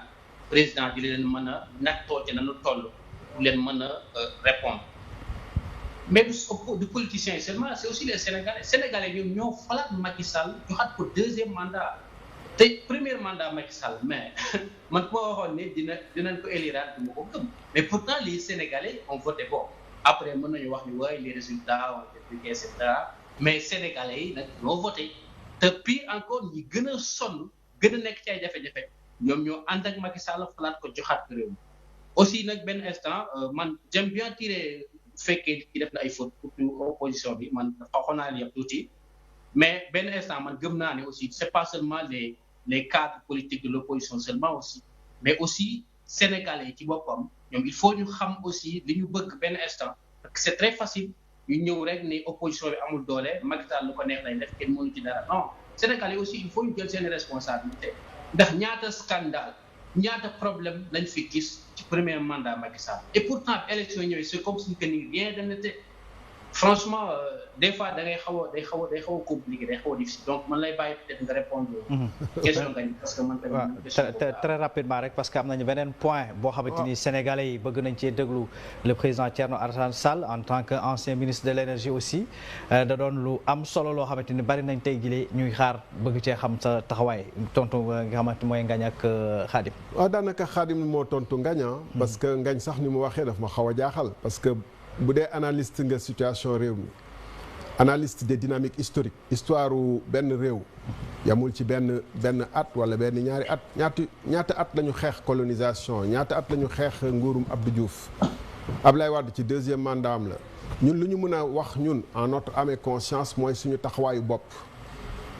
ndax la ñu war a def nañ ko ndax ñu ngi bind ndax ñu ngi jéem a yee sénégalais yi ndax ñu ngi jéem a def suñu kéem kattan pour sénégalais yi pas yee sénégalais yi sax mais yëgal leen li xew gën leen leeralal li xew parce que jàpp naa ni ñëpp a yeewu tey comme ni ko waxee comme ni ko Ngagne Khadim waxee mais Ngagne une société ne peut pas se réduire à l'opposition et le gouvernement. Tout à fait. ana intellectuel sénégalais yi may wax nii ci décret bi bu fekkoon France la du opposition bi rek mooy toog di ko wax y a des intellectuels brillants qui sont exprimés. Des universitaires mais ñaata la ñu. presse bi ana ñu l'Assemblée nationale la société civile sénégalaise bu ñu bëggee nag même yéen li may def nii yow Ngagne nga Demba dara terewul la def un papier c'est toujours une goutte de plus pour que Macky réalise que c'est pas une petite clique de l'opposition qui lutte contre lui. Est-ce que d'accord nga parce que. si maa ngi gis bu baax li ngay wax. ni que non dañu am problème ak opposition bi non nous on a aucun problème nous personnellement. man personnellement j'étais avec Macky Sall. personnellement j'étais avec Macky Sall. qu'est-ce qui nous a séparés je lui ai dit que lii ngay def nii dëppoowul ak yoon ma dem sama yoon. ba ma génnee ba léegi maa ngi jéem a wax ak sénégalais yi jéem a xeex fépp fu xeexu sénégalais yi fu ñu fekk. te mu jar ko dégg nga léegi ñuy wax transporteurs yi mënoon nañu wax ci pêcheurs yi mareyeurs yi pillage ressources halieutiques yi ndax loolu problème opposition bi la wala ndax loolu Ngagne Demba amu ci wàll 52 navires yoo xam ne jox nañ leen licence am na ci ñu bëri ñoo xam ne dañuy ñëw wut benn sénégalais lambda boo xam ne wóor na la li mënul am bateau nga fexe def ak moom affaire ñu jox ko licence nga dem au lieu nga yem fi nga war a yem nga ñu fekk gaalu bant yu ndaw yi fu ñuy pêcher nga dagg seen filet ñu ne la crevette nga war a pêcher nga boolewaale ci coof ak méroog yëpp wàcc ay sénégalais taxaw ci tefes gi signé la kayit yëpp mel ni que tout est normal mais loolu est-ce que opposition bi rek moo ko mën a xeex je dis le problème du Sénégal comme l'a dit Khadim c'est aussi le problème de tous les Sénégalais ñun ñëpp a xam tey jii nii ce qui se passe dans le pays jàngoro bi dans le naka lañ ko war a fajee et cetera fan la soqee ko dañu war a au contraire man jàpp naa bu fekkente ni dans une nuit obscure maanaam gudd gu lëndëm kuruus ñu bëri jaay seen bopp ak seen ngor doon wax Macky Sall lu ne tey ñu dem fekki ko ngir ay teraanga am ñoo xam ne ñoom taxaw nañu ne ba ilaa yow mi diin loolu du leen dal te saa yu ñu gisee lenn donte ne 10 fois 20 fois dinañ dem ba nga xam ne sénégalais yëpp xam ne peut-être justice bi doxewul yoon comme a dit le juge Dème je démissionne d'une justice qui a démissionné mais ñun bu dee ñun rek ban solution bu ñu fi taxawoon woote sànni xeer vous serez les premiers à nous condamner te gis nañu dans beaucoup de pays que ça marche pas demander à l'insurrection mais xool leen Venezuela xool leen en Guinée ça fait 4 ans xool leen RD Congo et finalement même c'est des arrangements moom moo am rek à l'intérieur du réseau qui dominait ñiy remplacer ñi ñu continuer donc processus historique de maturation pour que réew mi changer dafa laaj dynamique boo xam ne vraiment intellectuel yi ngeen doon dund foofu ngeen di dund gis safaan li fi nekk gis ni leneen mun na nekk gis ni beneen Sénégal mun na nekk yéen it ngeen def ci la ngeen war. d'accord gis nañu ci beneen ponk boo xamante ni en tout cas ça fait d'ailleurs l'actualité ndax ci semaine bi ay bés bi ñu génn en tout cas bari na luñ ci coow mu jëm ci wàllum li nga xamante nag mooy diggante Sénélec ak kuréel googu nga xamante ni mooy Akilee yéen au niveau donc du CRD du congrès de la renaissance démocratique ngeen xaatim en tout cas génne woon ngeen benn bataaxal à la date du 29 mai ni contrat boobu nga xamante ni moo tënk Sénélec ak Akilee da ngeen a bëgg ñu dakkal ko ci nu mu gën a gaawee ndax jaarul yoon. waaw lu ñu bind kay leer na moom ci këyit lañ ko bind ak ay argument yu wér. boo ne jaarul yoon foo ko teg ci lu njëkk ndax Akilee dafa amul droit tey war a mën a jot tey ji ci Sénélec sans pour autant mu jaar ci li nga xamante ni mooy procédure bi nga xamante ni de passation des marchés yi lu jëm ci wàllum li nga xam mooy appel d'offre ci lu njëkk. xam nga dossier boobu. mooy genre dossier bu ñu doon tudd léegi. mooy loo xam ne sénégalais bu ne waroon na gëstu xamal boppam tax am ci taxawaay dossier bi mu ngi tàmbalee yaa peut-être 3-4 mois avant coronavirus bi sax de fan yi lañ ci àddu ñun parce que taskatu xabaar yi ñu bëri ñun ñu ci laaj suñu xalaat te war nañ ci am taxawaay bu leer nañ ma joxe 4 ou 5 points d'explication yu leer nañ déclaration CRD bi membre CRD yëpp ñoo concerté wu bind ko côté boobu dafa war a leer ñaar li ñu wax mooy lu simple ci biir déclaration bi ni Akilee ñi ko moom dañ doon liggéeyal Sénélec di ko conseiller mooy performance management consulting wala je sais plus comment le cabinet s'appelait quelque chose comme ça xam nga déjà dans les principes ñoom ñu may déglu xam nañ ko te képp ku may déglu xam yoon nu muy doxee ci principe ci marché public yeeg marché yi boo conseiller nit waroo ko après defal beneen marché dans le même domaine te lu mu munta nekk par exemple munoon nekk conseiller nit ci benn domaine fabrication ay compteurs intelligents wala nu ñuy wutee compteur intelligent ba pare di ko jaay kooku c'est un principe d'abord élémentaire ñu sax tudduñu ko ci texte bi mais comme gars yi dañuy wax il faut ñu wax mu leer benn yoon mu jeex boo conseiller nit boo nekkee par exemple cabinet ingénierie dans le domaine de l'architecture kenn yow da nga am en même temps di def construction mënoo ñëw di conseiller kooku mënoo compétir pour construire parce que yaa ëppale gars yi avantage xam nga li nekk ci dossier bi yëpp benn bu ñu newee lu ñu xam li mooy li Sénégal yëpp xam c'est pas exact nekkut waa Akilee bu ñu waxee loolu nekkut munoo nekk ci biir entreprise dafa consultance ba pare yam ak Mansour Sow mi wala Ngagne Demba nekk fële information parce que man mi nekkoon ministre de l'énergie am na ay information yu ma yor ci secteur de l'énergie ak Senelec même le ministre peut-être de l'économie yoru ko wala peut-être le premier ministre ba woon ne yoru ko donc déjà foofu il faut mu leer deuxièmement troisièmement ñu ni booy déglu gars yi da ngay day mel ni Akilee moom moo fi indi l'idée même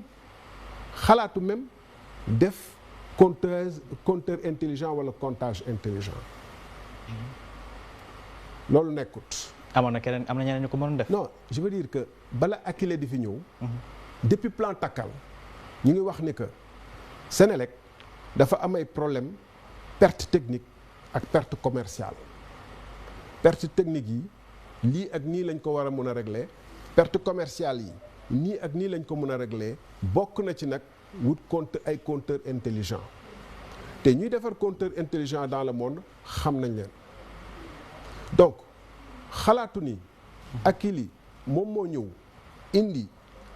idée que nañu def compteur intelligent pour que mun a gagneloo Senelec de 500 milliards à xawma ñaata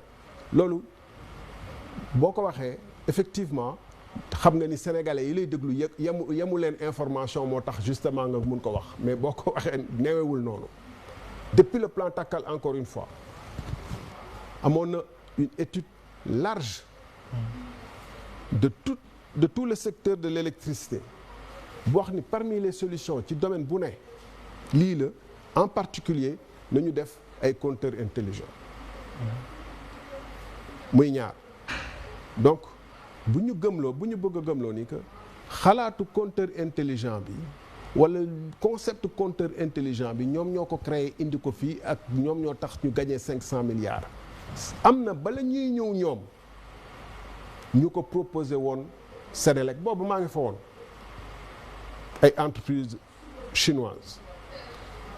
foofu nag laay taxaw def benn attention chinois yi ba ñu ñëwee li ñu proposé daanaka loolu la Akilee di def te marché public dafa am ay règles yu claires yu koy régir bala sax ngay def appel d'offre dafa am lu ñuy wax dossier d'appel d'offre nga def say étude technique yu précise ne man lii ak lii laa soxla caméra bu mel nii buy def nii boo ci buggee yokk ay logo ak ay yeneen ak yoo xam ne newul ci caméra bu ñuy jaay bi nga wax ko képp ku mën a defar li nga soxla def ay proposition am ne mun naa la defal lii ak lii ci anam yi donc bu fekkonte ni soxla nañu ay possibilités yoo xam ne newul woon ci li ñuy proposé te loolu nekkul mënoon nañ def ci dossier d'appel d'offre bi yokkal leen ñu ci bëgguma tudd benn entreprise mais entreprise yi fi nekk yokkal leen ñu ci lii wala lee pour mu dëppook ñun li ñu soxla yaa ngi dégg bu baax la may wax waaye Akilee dafa ñëw li nga xam ne ñële moom lañ doon proposé mu ñëw ñu proposé ko boo dégloo wax ji lépp ci tënk pour sénégalais bu nekk ci mbadaxum wala Tambacounda comprendre lan la Akilee yokk loo xam ne keneen proposé wu ko woon alors mënuñu ñëw pour gëmloo nit ñi temps yëpp booy waxee ñu ne la way patriotisme d'entreprise sénégalais et cetera parce que dañuy jàpp que ni patriotisme au moins. non patriotisme mooy lan.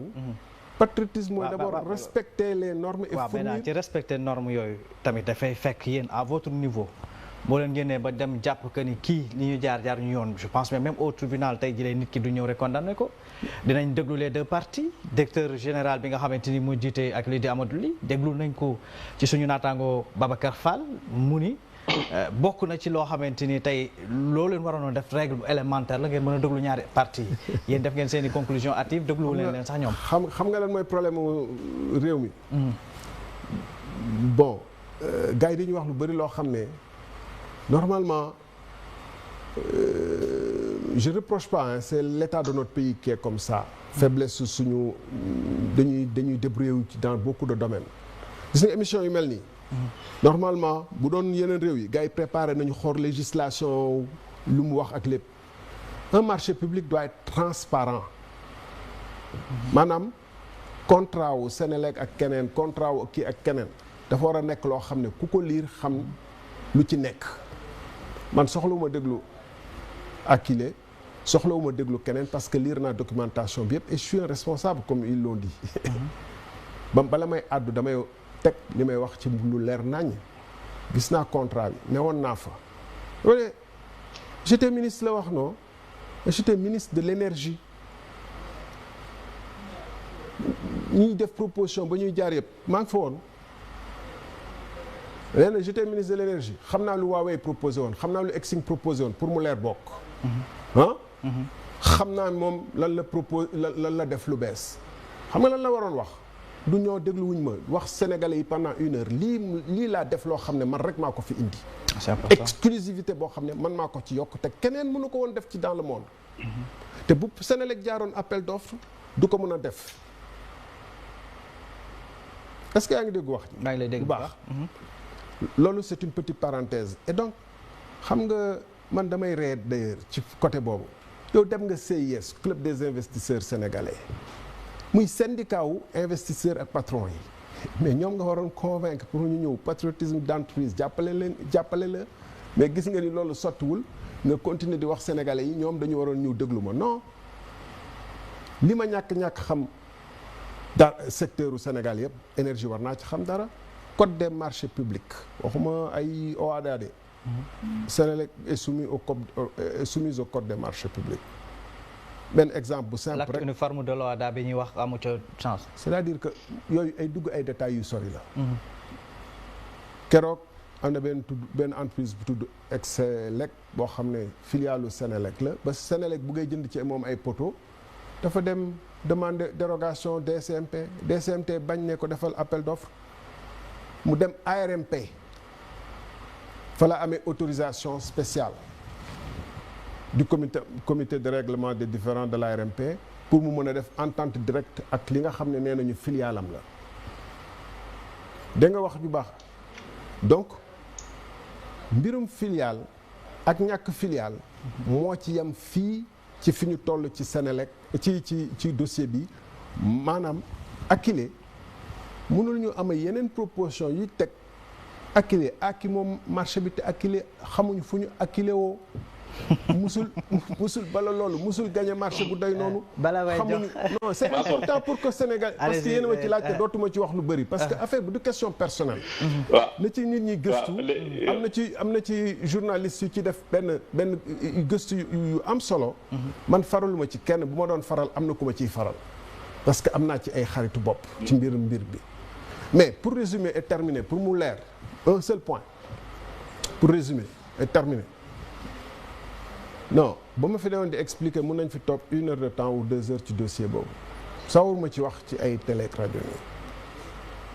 xam nga dafa mel ni tey jii nii bu ñu sukkandikoo ci ay affaire OHADA mais bala ngay wut filiale sax yow day fekk filiale boobu nga gëstu ne ëllëg filiale bi mun na am mu développé wu gagner ay marché inventer ay choses yoo xam ne man mun na ma amal njëriñ donc am naa intérêt investir ci nga jël ci ay part pour filiale bi moom gagner ji ay marché feneen wala jàppale la bu defee ay recherche trouver ay nouvelles méthodes wala ay nouveaux procédés wala ay nouvelles ay de nouveaux programmes nga jëfandi nga jëriñoo ko yow mais bu fekkee ni yow yaay jëriñ filiale bi bu fekkee finalement yow rek yow yaay principal client principal mais ban sens au départ sax nga dugg ci filiale boobu comprenez quand Google achète une filiale en France une petite start-up ou parce qu'il voit que dafa am ci domaine bi lu muy développer par exemple sécurisation par exemple big data par exemple je sais pas quoi wala je sais pas gestion robot yi mu ne kii bu mu ko jëndee bu ma ko intégré ci sama société dama indil benn compétence ak savoir-faire bu ma xamul mu yokk samay marché mais ma jënd filiale ba pare mu may defal te amul compétence bu keneen amul te lu may def li mun naa ko def par appel d'offre te loolu la ma yoon sant pour ma jox ko un marché principalement mais c'est sérieux. Ngagne Mansour allez-y. waaw je voulais juste intervenir par rapport ak question bi parce que dafa am solo. man sur la forme je suis tout à fait d'accord avec monsieur le ministre. effectivement man dama jàpp ni contrat de scandale la pour la simple raison que Senelec mënul di à chaque fois su bëggee créer ay entreprises yoo xam ne ay filiales la muy créer ay su bëggee intervenir ci innovation muy créer ay filiales boo xam ni 34% la ci am alors que mu mën a créer benn filiale boo xam ne daf koy moom à 100%. exactement aujourd'hui Senelec war na toll foo xam ne tey jii moom en tant qu'entreprise dafay séparer tout ce qui est production et tout ce qui est distribution donc li nga xam ne moom mooy distribution bi tey jii lépp lu ñu jëm ci su fekkee da ngay changer ay compteurs fekkee da ngay def innovation la partie production moom moo koy gérer à 100%. c'est ce qu'on voit dans les autres pays. Senelec tey jii am na capacité boobu effectivement mënoo créer filiale boo xam ne yow da nga ko créer ba pare mu lay fournir mu lay defal benn liggéey boo xam ne yow dañ ci perte ça n'a pas de sens. léegi man damay dépasser point boobu parce que soo déggee ñuy wax ci débat bi ñëpp ci forme bi leen wax mais man sur le fond ça me pose problème. Pourquoi ça me pose problème Mansour? Parce que soo xoolee les compteurs intelligents yi ñuy wax communicants nga xool au niveau de l'Union européenne ça a été une directive en 2009 pour que ñu fexe ba implanter ko dans tous les pays en Europe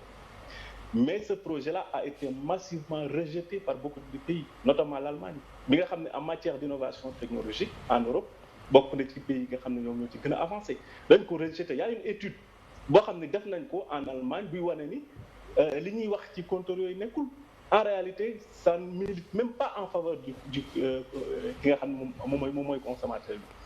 En France ça a été extrêmement difficile xam nga lu ñu mujj def ban ni c'est même pas obligatoire daf lay neex ñu defal la ko soo ci opposé woo duñ la ko defal parce que dafa am lu bari loo xam ne moom moo nekk ci biir. Hongrie, Autriche mën naa citer plus de 10 pays yoo xam ni tey jii nii depuis 2009 ils ont dit niet à l'Union européenne. Ñun le débat malheureusement ne se pose pas à ce niveau. Senelec ñaata utilisateurs la am Senelec 1,4 million utilisateurs la am en France on parle de 35 000 utilisateurs tey jii su Senelec incapable gérer 1400 utilisateurs avec les compteurs anciens traditionnels parce que tout simplement nee na day am ay perte ça pose problème. Moi je pense que même l'approche de l'innovation parfois c'est une arnaque qu'on nous vend malheureusement et qu'on gobe parce que c'est de l'innovation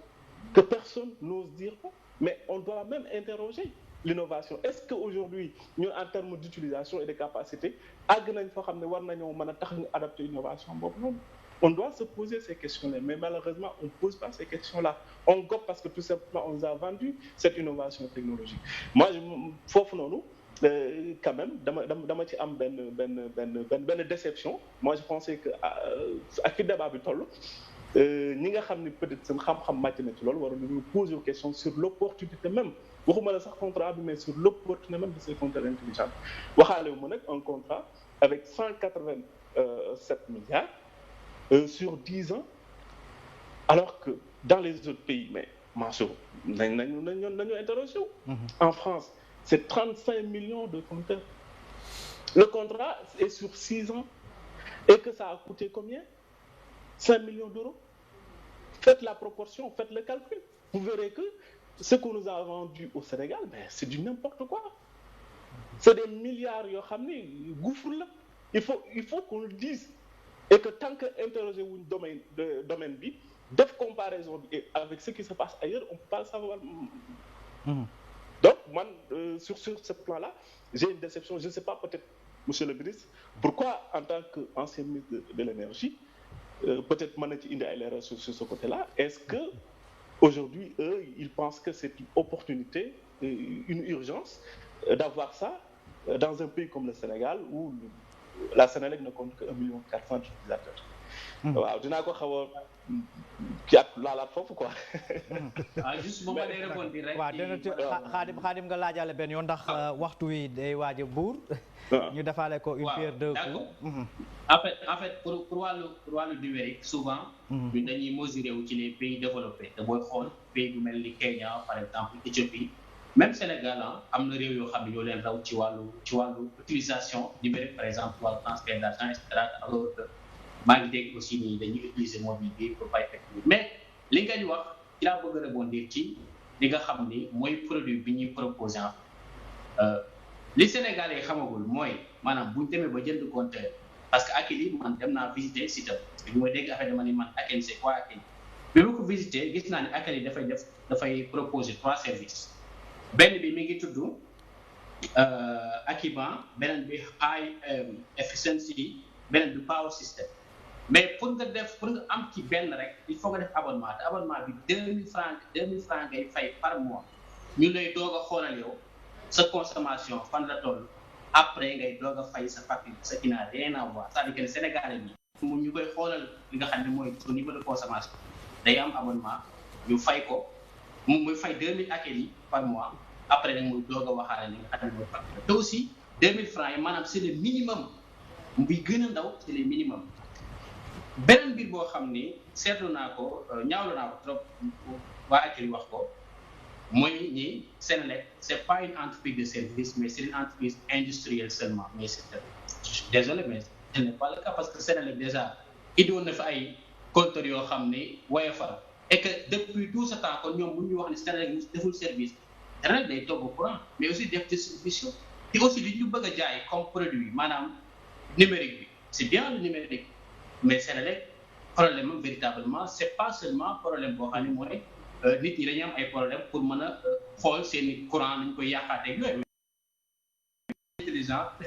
dañuy prêter attention suñu consommation d'énergie fayal lampe bi defal nii ba nga xam ne mooy doon problème Senelec c'est quoi mooy vétusté bi nga xam ne mooy réseau bi dafa vétusté ça c'est un deuxièmement mooy dañu am problème maillage au niveau du territoire et que troisièmement dañu am ay pertes yoo xam ne au niveau de la distribution ça loolu mooy problème Senelec mais pas que li nga xam ne mooy Sénégalais bi lambda wala boog entreprise bi muy am ay problème difficulté di xamul nan lay consommer énergie di perte xaalis alors que dafa soxla keneen koo xam day ñëw mu koy fay chaque fin du mois au minimum 2000 francs pour mu koy xoolal naan pour mu lii ak lii xool sa non c'est pas ça le problème est ailleurs. D'accord. Le problème est ailleurs parce que voilà, d'accord, allez-y monsieur le ministre, un peu par rapport à ces interpellations. Non, c'est extrêmement intéressant ñu intéressé wu et recherche bi nga def bi mais je pense que comme ni ma ko waxee sànq Senelec moom am na ay études diagnostiques yu yaatu nga xam ne def nañ ko ci ay matadem ak ay rëq-rëqam ak ay tolof-tolofam depuis production transport bi ak distribution bi am na lu mu ci wax moom Khadim te nekk na du rek bu ñu waxee perte commerciale nekkul rek perte ci ligne yeeg yooyu am na aussi fraude te loolu lépp compteur intelligent yi waroon na ko mën a déceler bu ñu naree def compteur intelligent ni Senelec di doxalee pour ma leeral rek parce que toog naa fi bëgguma aussi ñu ne ministre bi toogoon na validé na loolu parce que nekkoon naa fi ministre wala Thierno toogoon na validé na loolu am na ay études yu yaatu yu ñu def pour dugal compteur intelligent ak dugal technologie bu ne te ci fànn boobu d'ailleurs le waa performance management group interveniroon te am nañu accès ci données yooyu yëpp y a des j'allais dire y a peut-être des kilogrammes et des kilogrammes d'études yu fa nekk ci domaine boo laal Senelec am nañu proposé woon nañu tas Senelec ci nañ ko xaaj ci ñetti xaaj pas tas transport production jox ko ay producteurs indépendants di louer comme ni ñuy louer Konun Power ak Toben Power ak ñooñu contour global Senelec bañati defarati ay groupe ay centrale transport bi ñu séparer ko filialiser ko ak distribution muy filialisation totale loolu yàgg nañ ko proposer depuis des années am na étude aussi ci affaire compteur intelligent yi ku ci nekk mun nga xool la ci day mais wax ji fu ñu toll tey mooy ñaar bañ ma laajee loo xalaat ci contrat bi ma ne man de ci sama gis-gis li nga xam ne moo fa ne mënoon na demee neneen loolu il faut mu leer naññ loolu la CRD wax te fuñ ko teg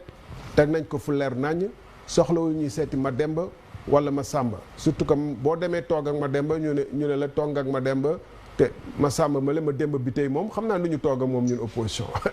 donc da ngeen toog ak la ñu influence leen non les marchés publics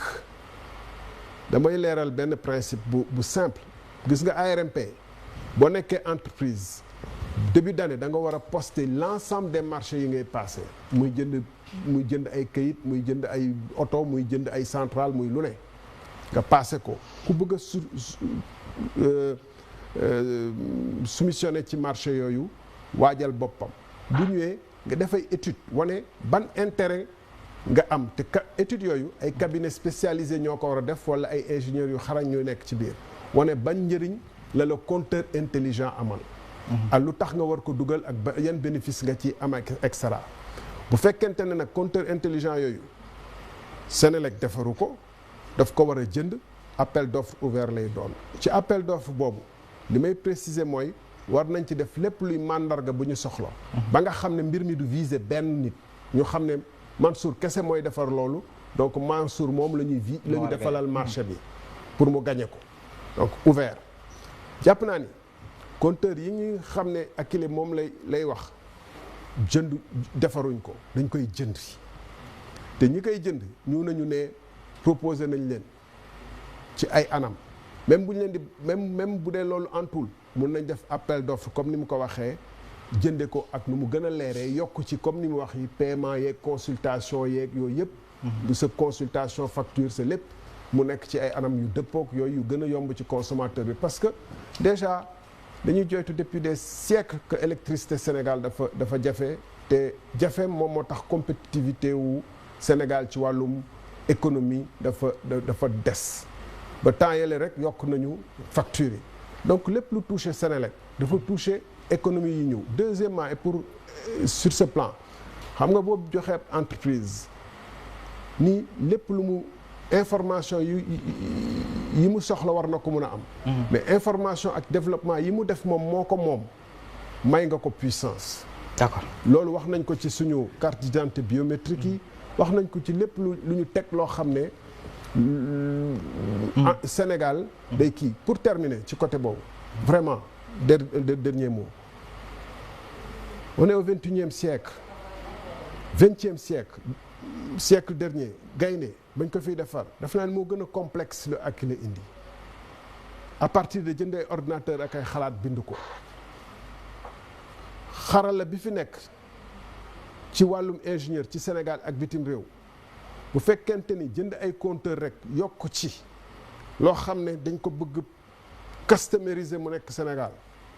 bu fekkee ni ñetti nit wala ñeent mun nañ ko def muy waa Akilee Senelec war na ko mën a def loolu mooy wax ji loolu rek mooy wax ji maintenant lu ñu war a jaaxal kay mooy lu tax ñu signé woon contrat bi dégguñu ci dara ko ki nekkoon ministre ki nekkoon DG nekk ministre te man jàpp naa ni contrat mënuñu ko ci signé ci Sénégal ci anam yooyu ci loolu te président de la République gu ko. lu tax mu noppi ci nag. non dama ni jamono yi ñu koy signé. jàpp naa ni yëg na ko. jamono yii tamit lu toll DG wu Senelec munul nekk bis bu ne di wax ci contrat bi par rapport ak ministre am te yëgoo wu ci ak président loolu moom aussi day wane suñu état fu mu toll. maanaam jàpp naa ni y a des problèmes personnels. waxuma problème politique de waxuma problème politique fii nag dañu bëgg a dañuy tënk affaire bi di gis loo nit ñi non kii dafa am ay ambition waxuma loolu dama ni d'accord woon nañu am nay éléments yu bees nee nañu ki ne d'accordul tey am na fu mu wéeru lan moo xew ci diggante bi ndax accord yi ñu defoon lañ d'accordutul ndax loolu man loolu lay gën a informé wu. voilà président dafa am ay xabaar yu ñuy jot ci biir waxtaan wi la muy sànq xam nga moom la ñu doore ay xew-xew jamono ñoo xamante ni tey ci askanu Sénégal yu bëree bëri gox yu bëree bëri yëngu nañu fu ñu soriwul dara fii ci Grand Dakar mën nañoo xool sax loolu nga xamante ni moom moo fa am léegi ni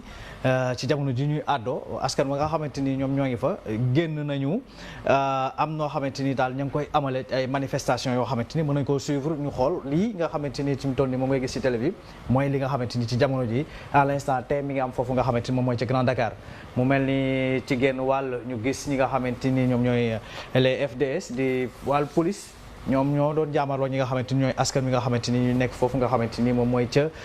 Grand Dakar mu mel ni Sass-Sambrage mbir maa ngi lakk mbir maa ngi tàkk ci gox ak goxaan yi lay il est temps aussi que l'autorité puisse au moins wax nit ñi loo xamante ni ça va apaiser au moins les esprits nga defaale ci rek sa dernier mot président Thierno Alassane Sall bu République des Valeurs.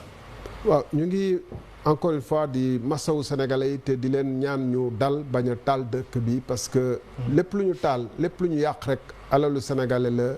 suñu alal la peut-être alalu kenn kuy daal dooneem koo xam ne mënul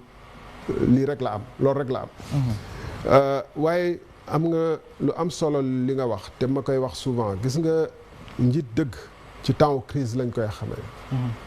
gouvernement dëgg ci temps crise la ñuy xam lan mooy dayoom les leaders qui ont laissé leur marque dans l'histoire et leur nom dans l'histoire c'est à travers des crises boo xoolee ay Churchill ay Roosevelt ay et cetera même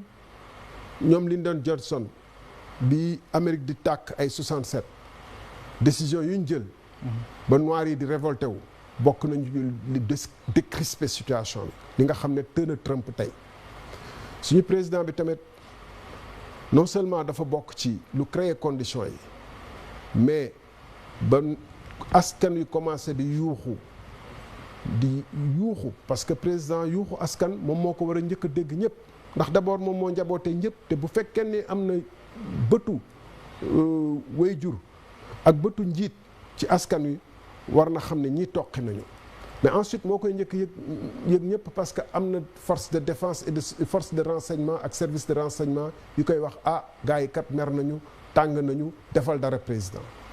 mu tëju néegam tëju këram boobu ba léegi ça fait 1 mois gis ñu ko mu dem masawu enseignants yi masawu transporteurs yi masawu ñu nekk ci hôpitaux yi di xeex et cetera gis ñu ko mu jël benn action boo xam ne dina wane ni dina indi dundalaat yaakaar ci réew mi donc bu liy amee ñu ngi koy ñaan ngàllam mu jóg génn mais na génn rek bañ a topp ay wax ay force Covid 19 1000 milliards et cetera jël ay actions yu concrètes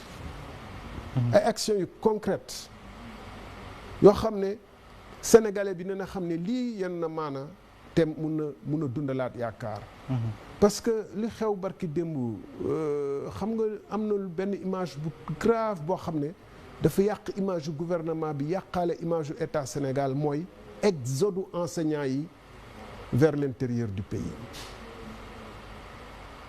ñàkk a xam ak cuune comme ni ma ko waxee au départ foofu laay tëjee mënul weesu loolu enseignant il est immatriculé il a un numéro de matricule plutôt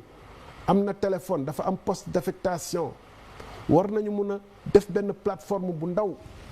en 3 semaines ou 4 semaines yu ñu toogoon di xaar ni le 2 juin la ñu ubbi ni képp kuy enseignant fépp foo mun a nekk bindul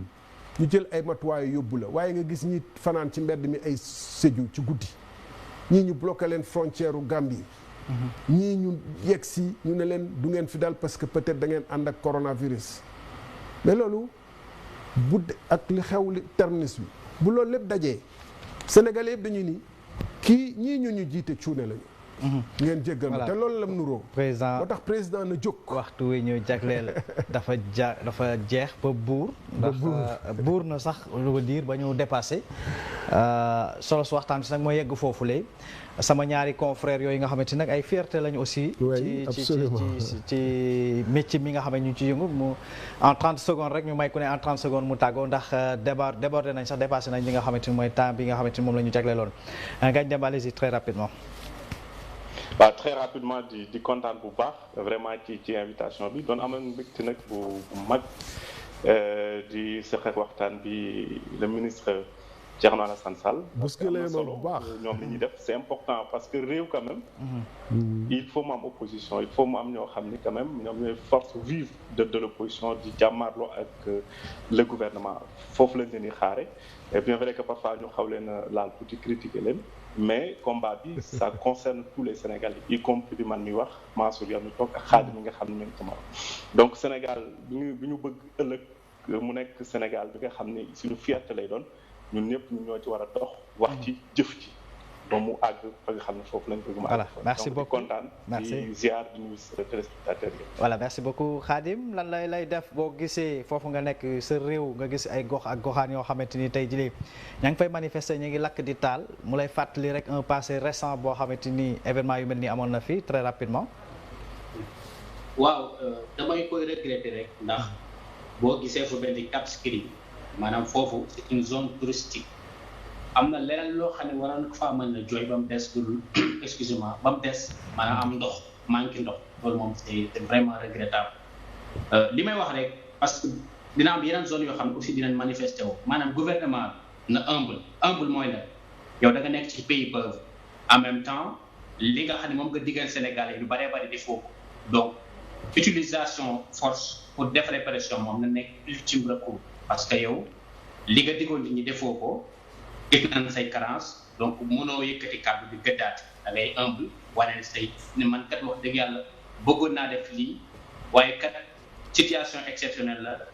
jéem a réconcilier wu ak sénégalais yi wax leen discours boo xam dinañ ko mën a dégg tey beneen affaire bu am solo ci lay daaneel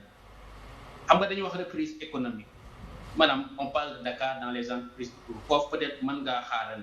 mais am na reprise boo xam par la force day am muy maanaam le monde paysan ñooñu mënunoo xaar parce que saison bi benn yoon la ci at ci année bi kenn mënu koo wax ni ñu recalé ko c'est pas possible instant bi nii baykat yi war nañu mën a wutal benn protocole boo xam ni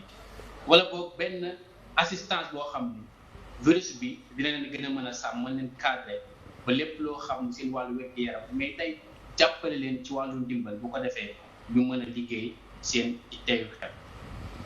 merci beaucoup Khadim Mbaye je rappelle que ni mi ngi foofu nga xamante ni moom mooy ca Maroc une petite information aussi correspondant de RFM Radio Futur Média foofu la nga xamante ni nag mooy ca dëkku boobu nga xamante ni moom mooy Maroc Ngagne Demba Fall aussi je rappelle aussi que ni un journaliste la écrivain ndax day bind ay téere récemment bind na téere boo xamante ni mi ngi def diagnostic boo xamante day xool lépp loo xamante ni tolluwaayu li nga xamante ni mooy suñu métier mi di la presse sous l'ère Macky Sall le président Macky Sall ñoo ñëpp doon ay ndaw ñoo xamante ni aussi voilà ah voilà ñoom wax nañ ci presse bi Ngagne wax na ci presse bi Khadim ci la dëkk ñun ci la ñu dëkk donc ce qui veut dire que ni je pense bien que ils n'ont pas trahi leur mission comme le disait voilà jot na ci en tout cas ils ont compris que chaque génération doit découvrir sa mission l'accomplir ou la trahir ils sont en train au moins